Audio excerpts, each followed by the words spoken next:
Le drama commence lorsque Jung Sae-bul apparaît en courant dans la rue avec ses deux amis, prête à se lancer dans une autre bagarre de celle qui semble déjà faire partie de sa routine. De l'autre côté, un groupe de filles les attend, convaincues que, parce qu'elles sont plus nombreuses, elles vont s'imposer sans problème. Mais sous-estimer Sae-bul finit par être leur pire idée. Elle se déplace avec une assurance impressionnante, leur tient tête sans hésiter, et en un rien de temps, leur montre très clairement qu'elle n'est pas quelqu'un qu'on peut coincer aussi facilement. Quand tout se termine, elle et ses amis repartent avec l'adrénaline au maximum, comme si elle venait de signer une nouvelle victoire sur une liste déjà bien longue. C'est justement sur ce chemin du retour que Sae-bul voit Choi Dae-hyun pour la première fois, un garçon qui, à ce moment-là, traverse son propre désastre sentimental. Il marche à toute vitesse, encore affecté par une rupture récente, et finit par se retrouver face à une petite amie qui le laisse émotionnellement en plan en pleine rue. Elle lui reproche d'être trop doux, trop tendre, trop peu viril pour ce qu'elle attend, et elle va même jusqu'à utiliser contre lui un geste noble qui, dans une autre histoire, aurait été adorable, avoir sauvé un chat. Dae-hyun, blessé dans sa fierté, tente de jeter à la poubelle la peluche qu'elle lui a offerte, comme si cela pouvait aussi effacer le goût amer de cette séparation. À cet instant, Sae-bul et ses amis croisent son chemin, le regardent avec curiosité, et elle décide de s'approcher avec ce mélange de culot et d'assurance qui la caractérise. D'abord, elle exige qu'il leur achète des cigarettes. Dae-hyun, qui a beau être un peu distrait, a des principes, refuse immédiatement. Il essaie de continuer son chemin, mais Sae-bul ne le laisse pas s'échapper si facilement. Entre une chose et l'autre, la conversation devient très étrange, intense et drôle à la fois. Il se sent complètement déstabilisé par l'attitude de cette fille qui n'a visiblement peur de rien, et cela l'intrigue encore davantage. Finalement, au beau milieu de cette scène qui semble venir d'une autre planète, Sae-bul lui demande son numéro avec un naturel déconcertant. Et à la surprise générale, il le lui donne. Cette petite rencontre reste suspendue comme un moment étrange, bref, mais impossible à oublier pour tous les deux. 3 ans plus tard, Dae-hyun est plongé jusqu'au cou dans l'épicerie de proximité de sa famille. Son père tombe malade et finit hospitalisé, alors il se retrouve pratiquement seul à la tête du commerce. Le magasin ne marche pas bien, les ventes ne décollent pas comme elles le devraient, et la pression de devoir tout gérer commence à le ronger de l'intérieur. Il est fatigué, frustré et essaie de maintenir tout à flot, même si cela le dépasse clairement. De son côté, Sae-bul reste Sae-bul, une jeune femme qui ne se laisse marcher sur les pieds par personne, qui continue d'affronter les problèmes à sa manière et qui sème encore le chaos partout où elle passe. Ainsi, quand Dae-hyun décide qu'il a besoin d'engager quelqu'un pour l'aider dans le magasin, le destin remet justement sur sa route cette fille de la rue qui n'a jamais vraiment quitté ses pensées. Sae-bul entre dans le magasin et lui annonce sans détour qu'elle vient postuler pour le travail. Dae-hyun la reconnaît immédiatement et se sent envahi par la gêne en se rappelant à quel point tout avait été bizarre et embarrassant entre eux la première fois. Son intention initiale est de la rejeter, parce qu'il a l'impression que quelqu'un comme elle ne peut lui apporter que des problèmes. Mais Sae-bul n'est pas du genre à accepter un non si facilement. Elle se déplace dans le magasin avec aisance, crée du mouvement, attire les clients et change l'ambiance des lieux en un rien de temps. Dae-hyun, malgré ses résistances, finit par céder. Il l'engage, mais lui précise clairement que ce ne sera qu'à l'essai et qu'il y aura des règles strictes. Sae-bul accepte sans hésiter, parce qu'au-delà du travail, elle a une raison beaucoup plus personnelle d'être là. Le premier grand malentendu entre eux ne tarde pas à arriver. Après l'un de ses premiers services, Dae-hyun trouve de l'argent dans sa poche et en vérifiant la caisse, croit qu'il manque de l'argent. Cela le pousse à soupçonner Sae-bul de l'avoir volé. Il se laisse emporter par la méfiance et décide de la suivre jusque dans son quartier, où il découvre qu'elle vit dans une zone difficile, entourée de gens problématiques et d'ambiance lourde. Au milieu de la confusion, il finit même par avoir des ennuis avec la police. Convaincu qu'elle a gardé l'argent, il l'accuse directement. Mais lorsqu'il retourne au magasin, il découvre que tout l'argent est de nouveau dans la caisse, rangé et compté avec précision. Le lendemain, un policier le met face à la vérité et l'on découvre que Sae-bul avait pris cet argent pour aider sa mère, avant de tout rendre intégralement. Elle ne joue pas la victime et ne fait pas de scandale. Elle se contente de préciser qu'elle n'a pas apprécié qu'il la poursuive et qu'elle n'est pas prête à supporter une autre marque de méfiance de ce genre. Dae-hyun se sent mal et décide de s'excuser. Il le fait à sa manière, un peu maladroite mais sincère, et Sae-bul accepte avec une condition qui montre très bien comment fonctionne leur dynamique dès le début. Cette fois, c'est lui qui fera le travail pénible et elle se permettra de se détendre un peu. Ce genre d'échange devient une constante entre eux. Ils ne sont pas un couple, même pas encore une équipe stable, mais ils commencent déjà à former un lien très particulier, où la dispute, la moquerie, la confiance et l'attention se mélangent en permanence. Elle prend plaisir à le faire sortir de ses gonds et lui vit en prétendant vouloir la renvoyer, même s'il lui devient chaque jour plus difficile d'imaginer le magasin sans elle. Pendant que tout cela se passe, Dae-yeon entretient une relation avec Yeo Yeonju, une femme élégante, intelligente et clairement issue d'une autre classe sociale. Il reste accroché à cette histoire d'amour parce qu'il pense qu'elle peut encore fonctionner. Alors il essaie de la voir, de lui plaire et de lui montrer qu'il peut être à sa hauteur. Il y a une nuit où Yeonju l'invite à un hôtel, et Dae-yeon, tout excité, croit qu'il s'agit d'un rendez-vous romantique. Il se prépare avec soin, se fait des illusions et arrive le cœur très agité. Mais il finit par découvrir que l'invitation n'était destinée qu'à s'entraîner dans la salle de sport de l'hôtel.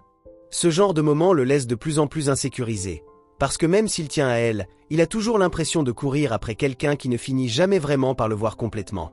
En parallèle, Sae-Byul fait entrer ses amis dans le magasin et il transforme l'endroit en une sorte de fête improvisée, avec boissons, grignotage et beaucoup de bruit. Dae-yeon accourt sur place, décidé à la renvoyer une bonne fois pour toutes. Mais lorsqu'il arrive, il la voit tellement débordée par l'ambiance, tellement épuisée et tellement humaine au milieu du chaos, qu'il n'arrive pas à appliquer la punition comme il avait prévu. Finalement, tout le monde finit épuisé, un peu étourdi et endormi à l'intérieur du magasin. C'est précisément dans ce contexte si ridicule que Sae-Byul avoue à Dae-yeon qu'en réalité elle est venue travailler là parce qu'elle est amoureuse de lui.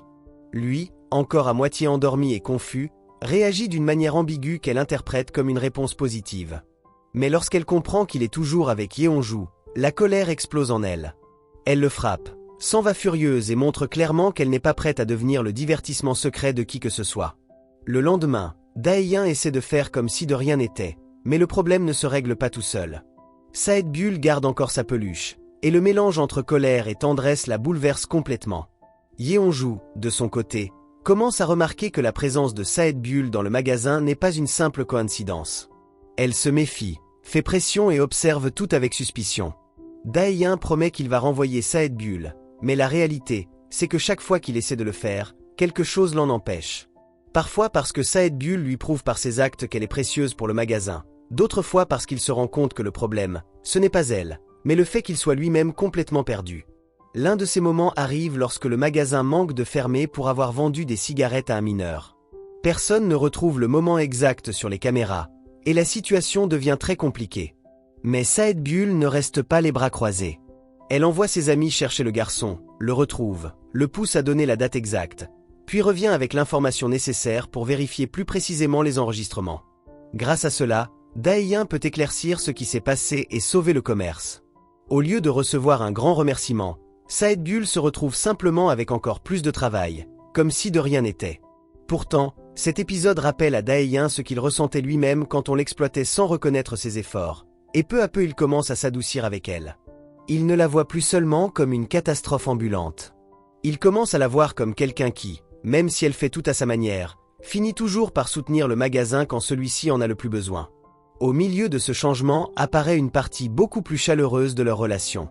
Il y a des moments simples, petits, comme lorsque Dae-yeon danse seul pour célébrer que le magasin soit toujours ouvert, et que Sae-Byul le surprend. Puis lui la voit sur les caméras imiter les mêmes pas quand elle croit que personne ne la regarde. Sans s'en rendre compte, tous les deux commencent à partager une complicité étrange que seuls comprennent. Le magasin cesse d'être seulement un lieu de travail et devient un petit univers, où par moments, ils peuvent oublier le reste du monde. Là, ils rient, se taquinent, s'aident, se fatiguent mutuellement, et peu à peu ils créent une routine qui unit leur vie sans qu'aucun d'eux ne veuille admettre à quel point. Un autre moment clé se produit lorsque 3 garçons commencent à entrer dans le magasin pour se comporter grossièrement, puis voler des produits.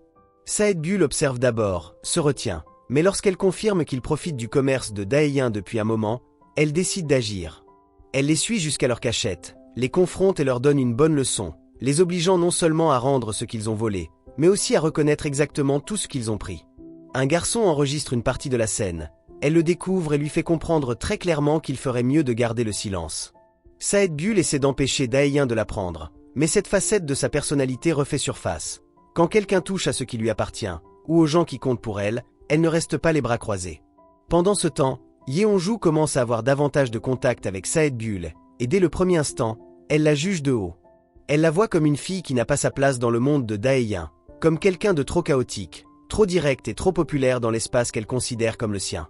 Cette distance devient encore plus évidente quand la différence sociale entre leurs deux mondes apparaît. Dae-yeon vient d'une famille simple, combative et très ordinaire. Yeonju, en revanche, appartient à un milieu aisé, élégant et extrêmement attentif au statut social. Cela pèse sur Dae-yeon, même s'il ne le dit pas toujours. Cela lui pèse de ne pas avoir de voiture, de ne pas comprendre certains lieux, de ne pas savoir évoluer avec l'assurance qu'ont les hommes qui entourent Yeonju. Et Sae-bul, sans le vouloir, commence à devenir le contraste parfait de tout cela. Avec elle, il n'a jamais besoin de faire semblant d'être plus que ce qu'il est. D'un autre côté, l'histoire de Jung Eun-byeol, la petite sœur de Sae-bul, commence à prendre forme. Eun-byeol rêve de devenir chanteuse et elle a le talent pour essayer. Mais elle a aussi la malchance d'être entourée de gens qui ne la poussent pas dans la bonne direction. Elle se retrouve piégée dans un groupe de filles qui l'entraînent dans des situations inconfortables et qui enregistrent même du contenu compromettant, qu'elle pourrait utiliser plus tard pour lui nuire si un jour elle devient célèbre. Sae-bul, même si elle paraît toujours forte et dure, veille énormément sur Eun-byeol parce qu'elle a pratiquement été pour elle à la fois une grande sœur, une mère et une protectrice. Cette responsabilité la définit bien plus qu'elle ne le laisse voir. Lors d'une sortie dans un restaurant, Yeonju finit harcelé par plusieurs filles à l'intérieur des toilettes. Sae-bul entre juste à temps, la voit en danger et intervient pour la défendre sans réfléchir. Mais lorsque Dae-yeon arrive en courant, il interprète mal la scène et croit que c'est Sae-bul qui provoque le problème. Il la pousse au sol avant de comprendre la vérité. Cette erreur le fait se sentir horrible, mais elle révèle aussi à quel point la confiance entre eux reste fragile. Pourtant, lorsqu'il devient clair que Sae-bul protégeait Yeonju, les choses changent un peu. Dae-yeon commence à voir plus clairement que Sae-bul n'est pas la fille irresponsable et agitée qu'elle semblait être au début. Très souvent, derrière ses actes, il y a une logique de protection qu'il met trop de temps à comprendre. À ce stade, Kang Ji-wook entre plus fortement en scène, un jeune acteur célèbre et très séduisant qui connaît Sae-bul depuis auparavant. Il apparaît comme quelqu'un qui l'apprécie vraiment, qui la comprend et qui reconnaît aussi son talent au-delà de sa force physique. Il l'invite à participer à une conférence, et là ressort quelque chose que beaucoup de gens sous-estiment chez elle, son intelligence pour les ventes et le marketing. Sae-bul partage des idées, analyse les comportements des clients et montre qu'elle ne sait pas seulement se battre, mais aussi très bien réfléchir à la manière de faire avancer un commerce. Plus tard, Dae-yeon trouve l'un de ses cahiers remplis de stratégies pour améliorer le magasin et il en reste surpris. Cette découverte le frappe différemment, parce qu'il ne peut plus continuer à la voir comme une fille à problème venue seulement faire du bruit. Il commence à l'admirer pour de vrai. Cette admiration grandit encore lorsque Sae-bul remporte le prix d'employé du mois grâce à ses performances en vente. Dae-yeon s'en réjouit sincèrement et lui apporte des fleurs, tout en lui confirmant qu'elle devient désormais employée permanente. Sae-bul, heureuse, lui demande de la porter sur son dos comme condition pour accepter, et il le fait avec une résignation amusée. C'est alors que Yeonju apparaît, créant un autre moment gênant qui montre clairement les tensions entre les deux femmes. Plus tard, une photo de Dae-yeon portant Sae-bul sur son dos commence à circuler plus que prévu et devient virale, provoquant encore plus d'inconfort. Ce qui, pour l'un, n'était qu'une plaisanterie, commence pour les autres à ressembler à une proximité qu'on ne peut plus aussi facilement cacher. Le passé de Sae-bul commence lui aussi à se dévoiler peu à peu. On apprend qu'après la mort de son père, elle et Eun-byeol se sont retrouvés dans une situation très dure, presque comme un fardeau pour les adultes qui devaient s'occuper d'elle. Au lieu de grandir protégée, Sae-bul a dû s'endurcir beaucoup trop tôt.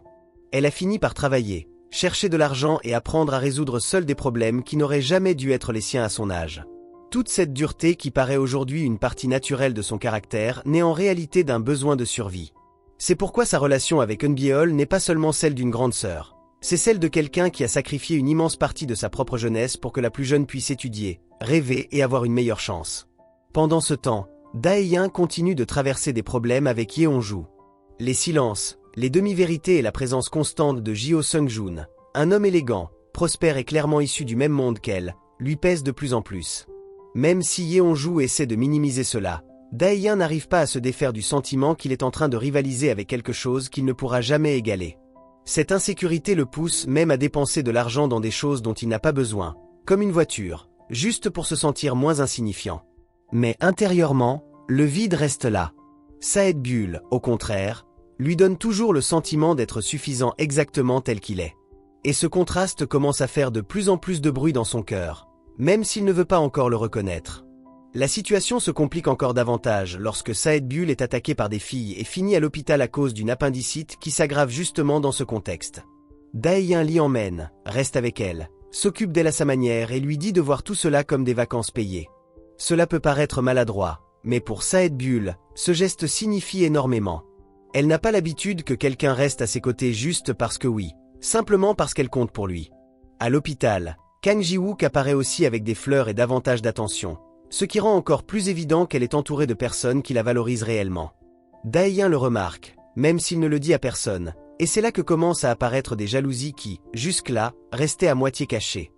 À cette époque, la mère de Yeonju humilie directement Dae-yeon d'une manière très douloureuse. Elle l'oblige à faire une énorme livraison dans sa demeure, et lorsqu'il arrive, elle lui offre de l'argent comme s'il n'était qu'un simple livreur qu'on peut expédier à coups de billets. Dae-yeon refuse l'argent, mais le coup porté à sa fierté est déjà fait.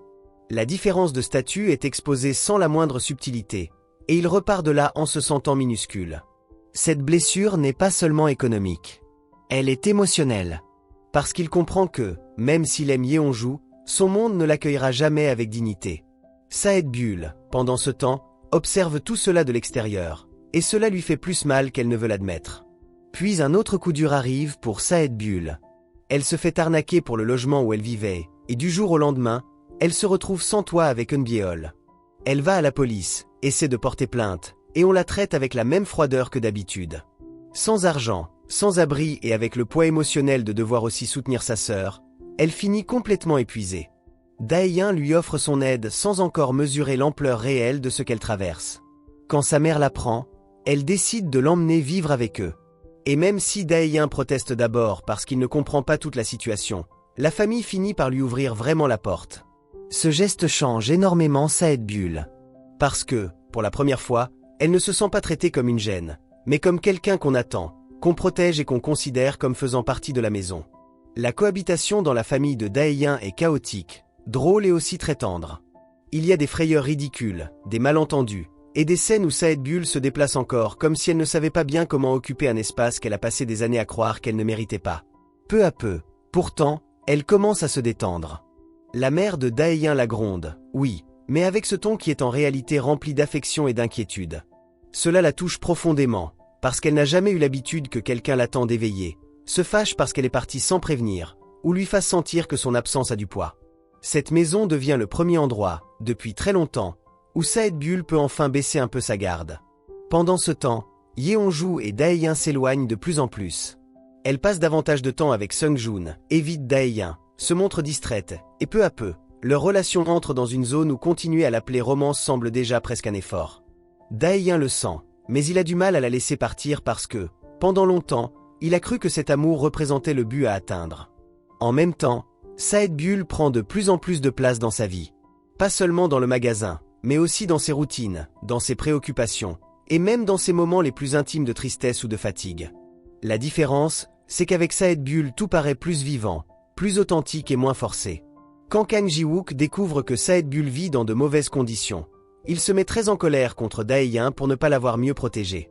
Il la convainc d'aller vivre avec lui, ou au moins de rester dans un endroit plus digne, et pendant un temps, il semble qu'il pourrait devenir quelqu'un de bien plus important dans sa vie. Ji-wook prend soin d'elle, l'écoute et la comprend. Mais Sae-bul, malgré toute l'affection immense qu'elle lui porte, continue de regarder Dae-yeon d'une autre manière. Ce détail n'échappe pas à Ji-wook, et c'est là que naît l'un des triangles les plus délicats du drama. Il sait qu'il peut lui offrir stabilité, soutien et respect, mais il sait aussi que le cœur de la jeune femme continue de tourner autour de l'épicier qui la désespère et la fait fondre en même temps. Vient alors l'un des moments émotionnels les plus forts pour Sae-bul. Elle avoue à Dae-yeon qu'elle est amoureuse de lui depuis 10 ans. Ce n'est ni un caprice passager ni une attirance récente. C'est un sentiment long, gardé en elle et profond, qui existe depuis bien avant qu'il ne la considère lui-même comme une présence importante. Elle lui raconte qu'elle se souvient de lui depuis ses jours d'entraînement, que pour elle il a toujours été quelqu'un de spécial, même quand lui ne le savait pas. Dae-yeon est bouleversé. Non pas parce que cette idée lui déplaît, mais parce qu'il comprend soudain que ce qui, pour lui, n'avait été qu'une rencontre étrange et oubliable, avait été pour Sae-bul le début de quelque chose d'immense. Cet aveu le met sens dessus dessous, mais l'oblige aussi à regarder en face tout ce qu'il ressent depuis quelque temps. À partir de là, la relation entrechange encore une fois. Dae-yeon commence à la traiter avec plus de délicatesse, plus de proximité et plus de tendresse. Il est évident qu'il tombe amoureux, même s'il ne le dit pas encore clairement.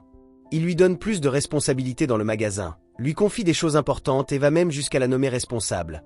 Un geste qui signifie énormément pour Sae-bul parce qu'elle a le sentiment que, au-delà de l'amour, il reconnaît enfin sa vraie valeur. Il essaie aussi de laisser Yeonju derrière lui. Il va même jusqu'à dire à Saedbul que c'est grâce à elle qu'il réussit enfin à surmonter réellement ce lien. Mais juste au moment où l'on croit qu'ils vont avancer tous les deux, les problèmes habituels réapparaissent.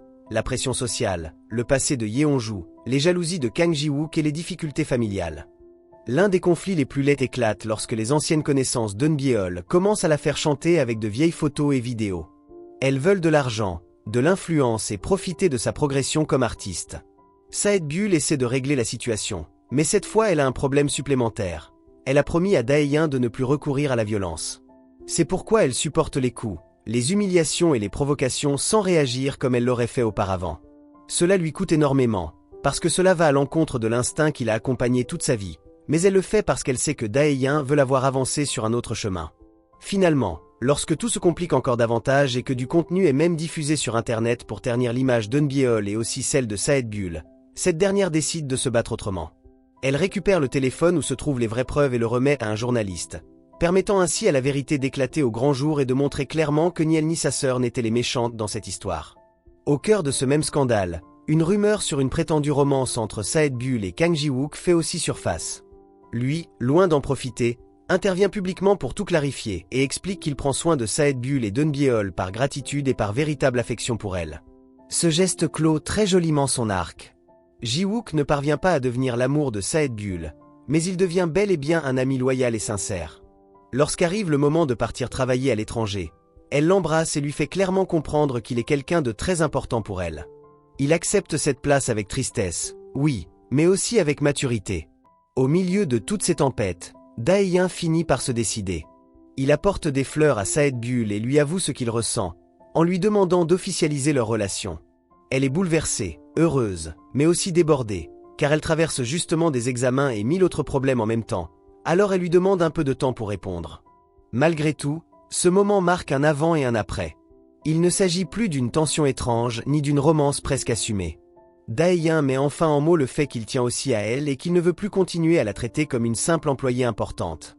Le problème, c'est qu'au moment où il semble qu'il puisse enfin avancer, la pression familiale refait surface.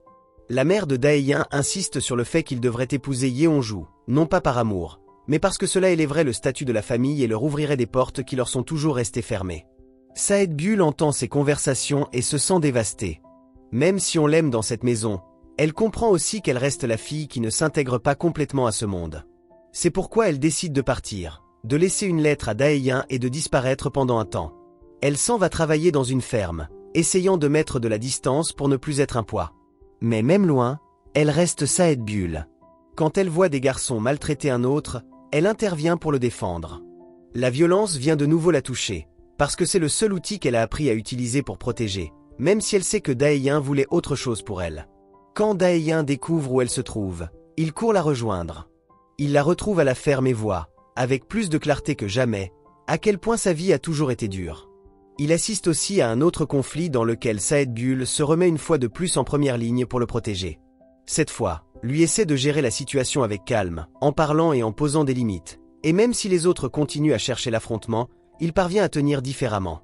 Ce détail ne passe pas inaperçu. Saedbul remarque que Dae-yeon a lui aussi grandi.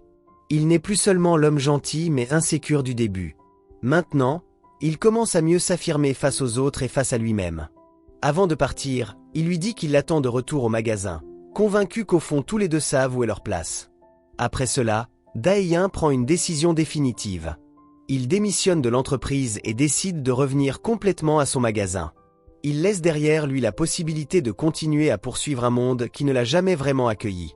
Yeonju et sa mère ne peuvent plus rien lui offrir qui pèse plus lourd que la paix de redevenir lui-même. Même lorsque la mère de Yeonju essaie d'acheter la famille de Dae-yeon avec de l'argent pour réparer l'irréparable, la mère de celui-ci montre clairement que tout ne se résout pas avec l'argent. Cette réponse clôt très bien l'un des thèmes centraux du drama. La valeur d'une personne ne se mesure pas à son compte en banque, mais à sa manière d'aimer, de prendre soin des autres et de rester debout quand cela devient le plus difficile. Avec le temps, Saedbul apprend que Dae-yeon a définitivement quitté cet autre travail et qu'il est revenu au magasin. Là, elle trouve une affiche cherchant une employée, mais pas n'importe laquelle, une certaine Jung Saedbul. C'est la manière pour Dae-yeon de lui dire qu'il continue de l'attendre, que sa place n'a été prise par personne et que leur histoire reste ouverte. Elle entre, le regarde et lui donne enfin la réponse qu'elle gardait en elle. Elle accepte d'être avec lui, accepte cet amour qu'elle attendait depuis des années et décide de ne plus fuir ce qu'elle ressent. Il n'y a plus besoin de le cacher ni de le déguiser derrière des plaisanteries, des jalousies ou des excuses. Tous les deux se choisissent enfin ouvertement. Fin du drama.